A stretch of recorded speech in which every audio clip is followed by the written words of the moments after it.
अब ये तो था कि ईस्ट में भी फिजिकल ऑब्जेक्ट्स को कैसे हमने यूज करा।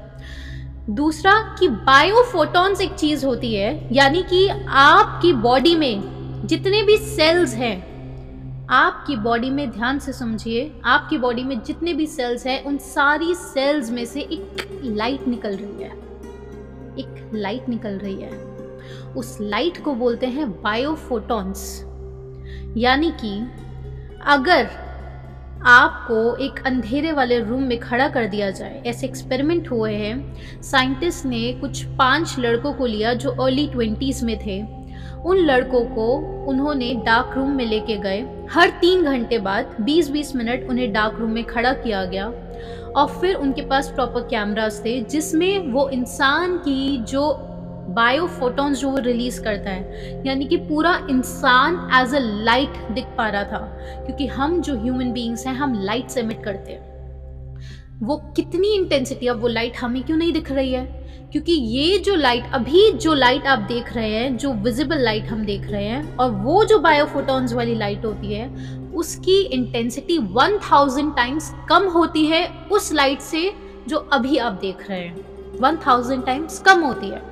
तो इस वजह से हम नेकेड आई से उस बायोफोटॉन्स वाली लाइट को नहीं देख पाते हैं। यानी कि इंसानों को आप एक ऊर्जा की तरह अगर देखना चाहते हैं तो वो आज उन कैमरा की मदद से संभव हो पा रहा है। इंसान ऊर्जा तो है ही, हम बोल रहे हैं कि एनर्जी है सब कुछ, अब वो कैमरा भी कैप्चर कर पा रहे हैं। तो अब उन लड़कों को एक डार्क रूम में लेके गए और उनकी हर 3-3 घंटे बाद 20-20 मिनट उन्हें उस डार्क रूम में रखा गया और उनकी वो जो बायोफोटॉन्स वाली जो फील्ड है उसे उन्होंने कैमरा में कैद किया। तो उस कैमरा में कैद करने के बाद ये सामने आया कि शाम के 4 बजे के बाद से सबसे बड़ी जो पीक आई, यानी कि सबसे ज्यादा वो इंसान किस समय ग्लो कर रहा था, सबसे ज्यादा बायोफोटॉन जो लाइट है उनकी, सबसे ज्यादा इंसान सबसे ज्यादा लाइट ग्लो कब कर रहा था, वो था शाम के 4 बजे। और सबसे कम किस समय था, वो था सुबह के 10 बजे। और शाम के 4 बजे के बाद जैसे जैसे सूरज ढलता जाता है वैसे ही इंसानों की वो जो लाइट थी बायोफोटॉन्स वाली, वो जो है वो घटती जा रही है, घटती जा रही है। वो अलग बात है कि आज लाइफस्टाइल कुछ इस प्रकार का है कि सब लोग रात को जग रहे हैं, लेकिन यहाँ इस एक्सपेरिमेंट से स्पष्ट हो गया कि जैसे जैसे सनसेट हो रहा था वैसे वैसे इंसानों की वो जो सेल्स जो एनर्जी रिलीज कर रहे हैं, जो सेल्स की लाइट है, वो घटती जा रही है शाम के 4 बजे के बाद। अब ये हुआ बायोफोटॉन्स का कॉन्सेप्ट। फिजिकल ऑब्जेक्ट कहाँ इन्वॉल्व है? अब इसी को एक और लेयर में आप समझिए, जो भी हम रॉ फ्रूट्स खाते हैं, कच्ची सब्जियां, फ्रूट्स जो हम खा रहे हैं, वो डायरेक्टली पेड़ से तोड़कर जब हम खा रहे हैं तो उन फ्रूट्स में भी बायोफोटॉन्स वाली जो फील्ड होती है वो बहुत ज़्यादा होती है। यानी कि डायरेक्टली आप ऐसे समझिए कि सनलाइट उसमें पड़ रही है, वो जो सनलाइट जो है, वो सन की जो लाइट है वो उस फ्रूट में स्टोर्ड है, यानी कि लिविंग एनर्जी उस फ्रूट में स्टोर्ड है। ठीक है, तो वो बोलते हैं कि जिस फल की ज्यादा बायोफोटॉनिक फील्ड होगी, फूड आइटम की ज्यादा बायोफोटॉन्स है, वो ज्यादा हेल्दी है इंसानों के लिए। तो इस वजह से वो ऑर्गेनिक रॉ फ्रूट्स इन्हें भी प्रमोट कर रहे हैं। तो अब रहा वेस्ट का दिमाग। उन्होंने क्या किया, उन्होंने निकाला एक मायरॉन ग्लास, उन्होंने निकाला। अब वो क्या है, वो शीशी है, कंटेनर है। वो बोल रहे हैं कि तुम जो भी फ्रूट कर रहे हो, जो भी तुम्हारा खाना है, जो एकदम अभी नेचुरल स्टेट से आया है, कुछ समय बाद वो खराब होने लग जाता है। तो हमने इस प्रकार की स्टोर करने के लिए एक शीशी बनाई है, एक ग्लास बनाया है अलग से, वो है बायोफोटॉनिक ग्लास।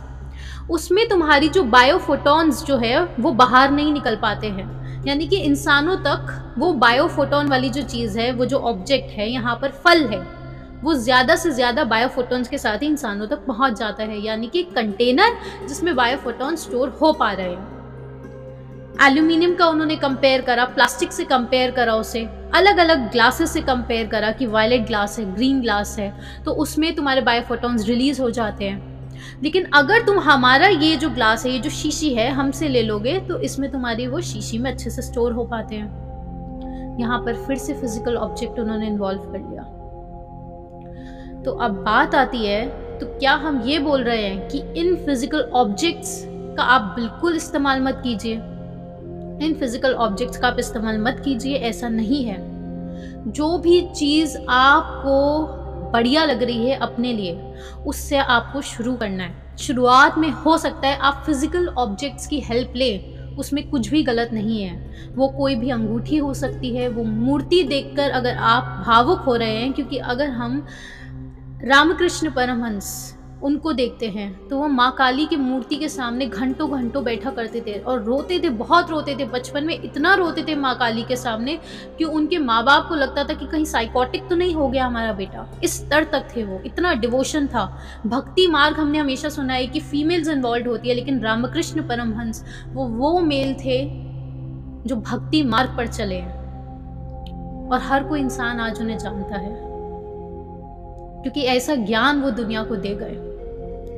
आखिरी में एक उदाहरण देते हैं, क्योंकि ये जो टेक्निक्स है ये आजकल बहुत फेमस हो रही है। सिल्वा मेथड जो बहुत फेमस हो रहा है, क्योंकि माइंड वैली बहुत फेमस है तो वो आजकल सिल्वा मेथड बहुत प्रमोट कर रहे हैं। उस सिल्वा मेथड में भी ट्रिगर पॉइंट्स की बात करी हुई है।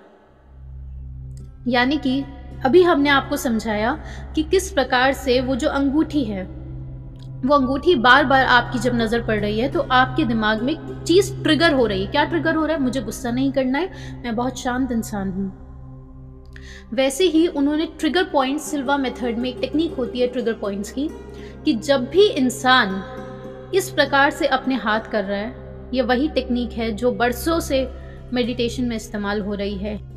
जब भी हम अपनी फिंगर्स को इस प्रकार से जोड़ रहे हैं तो उन जो भी लोग ये प्रैक्टिस कर रहे हैं सिल्वा मेथड, तो उनके दिमाग में एक चीज़ ट्रिगर कर दी जा रही है। क्या ट्रिगर कर दिया जा रहा है? कि मेरी मेमोरी बहुत तेज़ हो रही है, मेरी मेमोरी बहुत तेज़ हो रही है, मेरी मेमोरी बहुत तेज़ हो रही है, रिपीटिशन स्टार्ट हो गई है। तो ये ट्रिगर पॉइंट है कि जब भी ऐसे हाथ हो रहे हैं फिर से एक ट्रिगर पॉइंट। अब यहाँ पर फिजिकल ऑब्जेक्ट इन्वॉल्व नहीं है, लेकिन ट्रिगर पॉइंट्स उन्होंने भी करे हुए हैं।